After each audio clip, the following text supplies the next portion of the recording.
Part 1. Ghosts. The family farm was the absolute last destination on Penny's travel wish list. A stray strand of hair fell across her amber eyes as she stared out of the pockmarked Amtrak window. A blurred carousel of images passed by without sparking any interest. Farmland, strip malls, neatly organized pods of houses, then more farmland. She already missed the city. Her girlfriends would be going to Rosie's pub after work to flirt with the hot waiters. Penny was on a train to hell. She thought she had left the ghosts behind 3 years ago. The phone call had been a shock. Her father, Gary Thompson, was strong as a bull, stubborn as a mule, and Penny thought he would never die. His heart disease had other plans. If only her brother Eric was around to handle this for her. Penny turned away from the window and extracted a tissue from her purse. She swore to herself that she wouldn't cry, but these tears were for Eric. Penny's mother died of cancer when she was 17 and Eric 14. She went off to college. Eric was a junior at Westfield High. Eric said he would be fine alone with Dad until graduation.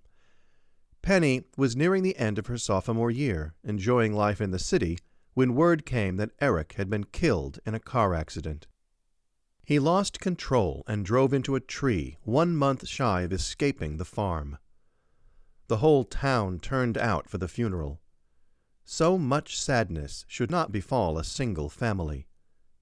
That was the last time she had ridden the Amtrak back to the place she once called home. 3 years ago. She was not looking forward to her father's funeral, or spending any time in the big farmhouse with the ghosts. When the train slowed, Penny was surprised that 2 hours had passed. She exited the train onto the familiar concrete platform. Heat and humidity hit like an ocean wave after the air-conditioned Amtrak.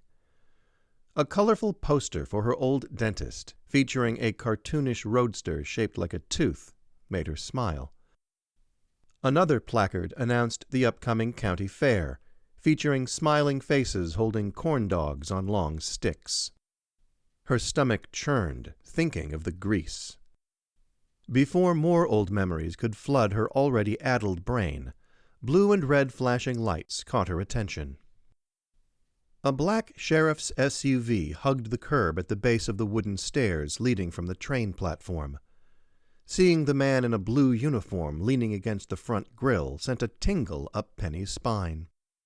She froze, prompting other passengers to brush against her as they veered around the unexpected obstruction. Penny's gaze was fixed on Chuck Foreman's waving hand.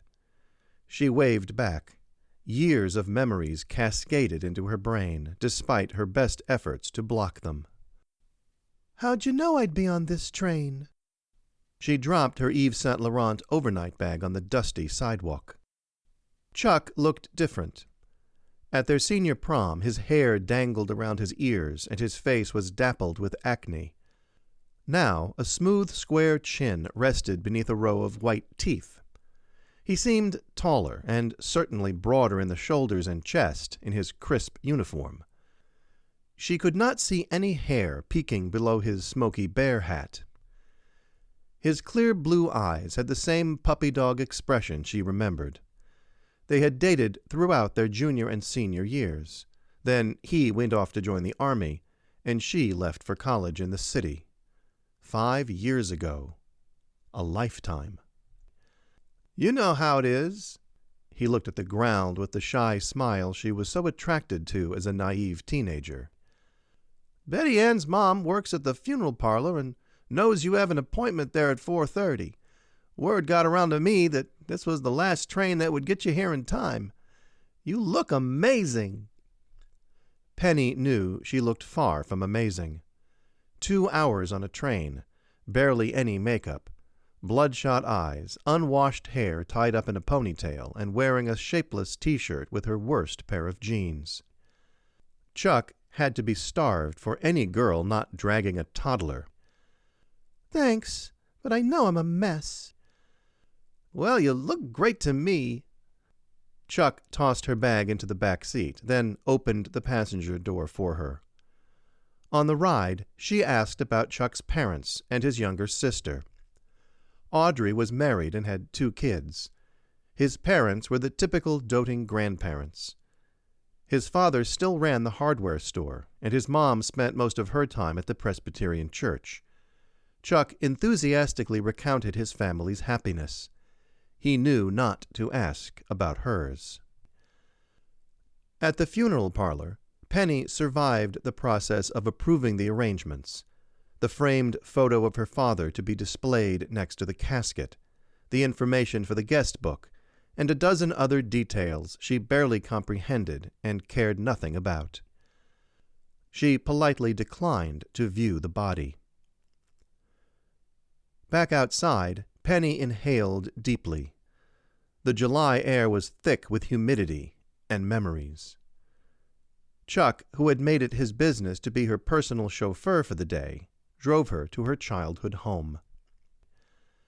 As the big SUV rolled up the long, winding road to the Thompson farmhouse, a yellow Labrador bounded down the gravel driveway, barking excitedly. Penny's face lit up. She spilled out of the car before it fully stopped, dropped to one knee, and buried her face in the old dog's neck. "Duke, oh, you good boy," she chirped, scratching the floppy folds of skin around the dog's ear with a manicured nail. "You need any help?" Chuck deposited her designer overnight bag on the gravel. "No, we'll be all right," she said around Duke's tongue. Her neighbors must have taken care of Duke in the 2 days since he became the farm's last remaining resident. She disengaged long enough to thank Chuck for the ride and his kindness. He held out his arms, and she fell into a hug, which lingered. As the cloud of dust from Chuck's departure dissipated, the memories hit like a summer storm. Penny turned toward the cornfield. The stalks were thin and far shorter than they should have been in July, the result of the hot, dry summer, punctuated by thunderstorms. She shook her head. Why was she thinking about the health of the corn crop? She didn't care. She didn't want to be there, but somebody had to settle the estate. The land would revert back to the town under the open space deal her father made when he decided it was too difficult to work the farm for a profit. After that, he just grew strawberries in the spring, 1 field of corn in the summer, and pumpkins in the fall. He sold the pumpkins to the town's children for pennies. Her mother had reveled in decorating the place for Halloween and designing the corn maze each fall, before she died. The ghosts were even there in the cornfield. Penny finally forced herself into the house through the back door, which was unlocked like always. The spotless kitchen, looking the same as when she was 10, waited patiently to service the family's needs. Back then, it was a hive of activity. Now it was a silent husk. Duke nuzzled Penny's leg and whined. She put out dog food, which he quickly inhaled, then fixed herself an omelet in a black cast-iron skillet. Eating had slipped her mind. The cheese and eggs in the fridge were still fresh, as if her father was away only for the weekend. She was halfway through her food when Duke barked and sat up, then raced out the kitchen door. A car ground its way up the driveway, prompting Penny to abandon her plate. Outside, she watched Duke circle around Chester Allman, the mayor of Westfield. His father, Duncan, the previous mayor, had seamlessly passed the executive torch to his son, along with his land development business. It was the natural progression of things. "I'm so sorry, Penny." He patted his thick chest as he spoke. Only a few years older than Penny, he had already settled into his father's barrel-shaped body and thinning hair. "Thank you," she replied politely. "I just got here." "You take your time organizing your dad's affairs. I'm not in a hurry. Under the terms of the agreement your father signed with the town, you have the option to stay on the farm as long as you want. You also have the option to sell the farm to the town at any time. You can take the $450,000 whenever you want." "That's the sale price." "That's what's in the agreement, but, as I said, you can choose to stay and work the farm. You take your time, and let me know when you've made a decision." "Those are my only options? Live here and work the farm, or sell to the town?" "That was your father's deal, but you have much more important things to concentrate on right now. You get through the funeral, and we'll talk later. I wanted to wish you my condolences personally." He retreated to his BMW without looking back, Duke following behind to ensure the intruder didn't linger. An hour later, tired from staring at bills, bank records, and check registers, Penny took Duke outside for a run. After a few quick ball fetches in the oppressive heat, she decided to take refuge in the barn. The small side door creaked like an old friend as Penny's nose drew in the musty air, filled with hay and manure. Penny meandered through the familiar space, stopping at her father's workbench, with his tools neatly arranged on a pegboard wall. She recalled her father teaching her how to change the oil in the tractor, how to tie knots, change spark plugs, and clean and care for the tools. On the pegboard, 3 hammers of varying sizes hung from hooks. There was a gap where the second largest of the set of 4 should have been. Her father never left a tool out of its proper place. Maybe he was using it when he had his heart attack. The thought actually made her smile. It's how he would have wanted to die, holding a hammer. Turning away, her eyes landed on a hulking shadow against the far wall. The old tractor. When she was a girl, it was already past its prime, but it had been the farm's iron horse. It pulled the big wagon full of giggling children through the haunted hayride at Halloween. Now it was covered with rust and mold. She climbed up into the spring-loaded seat, oblivious to the grime rubbing onto her jeans.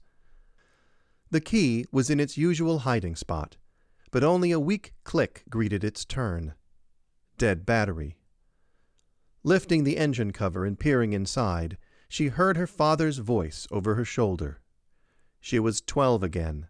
Duke, then a puppy, bounded in the hay. "You see those brown nubs sticking up there? Those are your spark plugs. Without those, nothing runs." Penny shook her head to chase away her father's spectral voice. Those were the good days, before her mom got sick. For the first time, she felt the loss of her father like a mule kick. For the next half hour, she worked to put new plugs in the tractor's engine. There was a fresh box in the plastic bin, second down, 2 in from the left, where they belonged. That was the farm she remembered. Everything in its place. It was foolish, putting new plugs in a dilapidated engine that probably wouldn't ever run again. Wiping engine grease from her hands with a fresh rag from under the workbench, Penny remembered the first time her dad let her drive the tractor by herself, when she was 14. She would have to get a new battery. She could not explain why, but getting the tractor working again was important. The sun hid behind dark, ominous clouds as Penny emerged from the barn. She felt the wind kick up and smelled the metallic scent of ozone. A storm was coming. That night, Penny snuggled in her childhood bed, listening to the rain pelting like buckshot against her window, while Duke's heavy breathing helped her sleep. The crunch of tires on gravel woke Penny the next morning. Light streamed through the crack between the shade and the top of the window, telling her that it was already late morning. Duke barked and ducked through his doggy door, which allowed him unimpeded ingress and egress.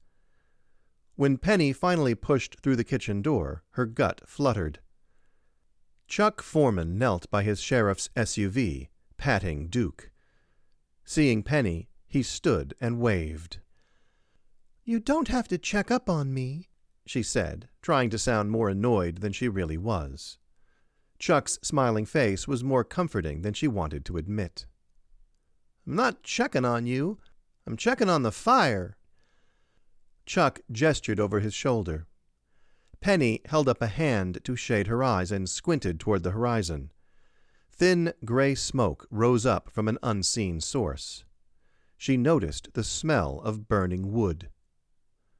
The thunderstorm. It wasn't unusual for a lightning strike to take down a tree and sometimes start a fire. Chuck marched toward the pasture while Penny hurried to catch up. At the far side of the field, a creek snaked through the landscape at the bottom of a gully 4 feet below the rest of the land. Penny and Eric had spent countless hours down those banks, splashing in the clear water and fishing for the trout that spawned in the culvert beyond the county road. Beyond the creek bed, an ancient oak tree lorded over the meadow where the cows once grazed, when it had been a working farm. The oak had seen 2 centuries. On this day it had lost one of its 4 great limbs, which lay on the grass, smoldering. A nasty black scar slashed up from the ground along the thick trunk. The tree would survive, but would mourn the loss of an arm. The engorged stream rushed through its soft canyon, feeding the night's rainwater away from the farm. A portion of the bank had collapsed and slid toward the water's edge. Penny took a step down the bank, but slipped in the mud, embedding a sneaker. "Damn!" Chuck quickly reached her, his sheriff's boots sinking into the saturated soil. Penny's foot escaped the mud with a sucking squish, leaving her pink New Balance running shoe behind. "Oh, for crying out loud!" she exclaimed. "I got that." Chuck helpfully reached toward the hole that quickly filled with water. He extracted the shoe, washed off the mud in the stream, then turned to hand it to Penny, who sat on a dark rock. His left arm was half extended when he stopped and stared at the creek bank to his right. "What's more interesting than me down there in the mud?" "That." Chuck pulled back Penny's sneaker and used it to point. Sticking out from the bank, where the ground had washed away, was another sneaker. Brown from being covered in dirt, the rubber sole was visible. An exposed bone extended into the shoe's heel, then disappeared into the soil. Penny's eyes opened as wide as one of her mother's china tea saucers.